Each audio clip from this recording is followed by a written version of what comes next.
అంబేద్కర్ ఆశయ సాధన కోసం కృషి ప్రతి ఒక్కరూ చేయాలని నేతలు పిలుపునిచ్చారు. బడుగు బలహీన వర్గాల ఆశాజ్యోతి భారత రాజ్యాంగ నిర్మాతకర్త డాక్టర్ బాబాసాహెబ్ బిఆర్ అంబేద్కర్ 66వ వర్ధంతి సందర్భంగా రాజేంద్రనగర్ సర్కిల్లో ఏర్పాటు చేసిన అంబేద్కర్ విగ్రహానికి నివాళులర్పించారు. అంబేద్కర్ ఆశయాలు కొనసాగించాలని, అంబేద్కర్ రచించిన రాజ్యాంగమే మనకు స్వేచ్ఛ స్వాతంత్ర్యం కల్పించిందని తెలిపారు.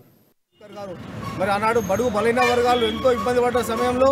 ఎడ్యుకేషన్కే కానివ్వండి, వ్యాపారం చేసుకోవాలన్నా, ఏం చేయాలనుకున్నా కొంతమంది పెద్దలందరూ కూడా చాలా ఇబ్బంది పెట్టిన పరిణామాలలో మరి ఆనాడు రాజ్యాంగం డాక్టర్ బాబాసాహెబ్ భారతరత్న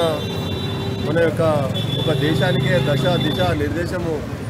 రాజ్యాంగం అనే ఒక మహాగ్రంథం ద్వారా కుల మతాలకు అతీతంగా దళితులకు, పేదలకు, మధ్యతరగతి వాళ్ళకు అందరూ కూడా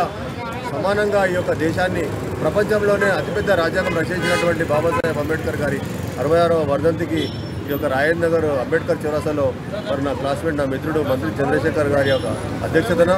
ఈ కార్యక్రమం పుణ్యమే అని చెప్పి ఆ రోజు మన భారతదేశానికి రాసినటువంటి కాన్స్టిట్యూషన్ తోటే మనం అందరం కూడా ఈరోజు ఇక్కడ నిలవడం జరిగింది. ఆనాడు అగ్రకులాలు కొంతమంది కలిసి ఆనాడు అంబేద్కర్కు ఎన్నో అవమానపరిచినటువంటి రోజులు కూడా ఉన్నాయి. కాబట్టి అదన్నీ కూడా దృష్టిలో పెట్టుకొని రాజ్యాంగాన్ని రాసినటువంటి మహనీయుడు మన బిఆర్ అంబేద్కర్ గారు మరి ఆనాడు బడుగు బలహీన వర్గాలు ఎంతో ఇబ్బంది పడ్డ సమయంలో ఎడ్యుకేషన్కే కానివ్వండి, వ్యాపారం చేసుకోవాలన్నా, ఏం చేయాలనుకున్నా కొంతమంది పెద్దలందరూ కూడా చాలా ఇబ్బంది పెట్టిన పరిణామాలలో మరి ఆనాడు రాజ్యాంగం డాక్టర్ బాబాసాహెబ్ భారతరత్న మన యొక్క ఒక దేశానికే దశ దిశ నిర్దేశము రాజ్యాంగం అనే ఒక మహాగ్రంథం ద్వారా కుల మతాలకు అతీతంగా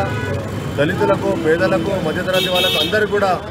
సమానంగా ఈ యొక్క దేశాన్ని ప్రపంచంలోనే అతిపెద్ద రాజ్యాంగం రచించినటువంటి బాబాసాహెబ్ అంబేద్కర్ గారి 66వ వర్ధంతికి ఈ యొక్క రాజేంద్ర నగర్ అంబేద్కర్ చౌరస్తాలో మరి నా క్లాస్మేట్, నా మిత్రుడు మంత్రి చంద్రశేఖర్ గారి యొక్క అధ్యక్షతన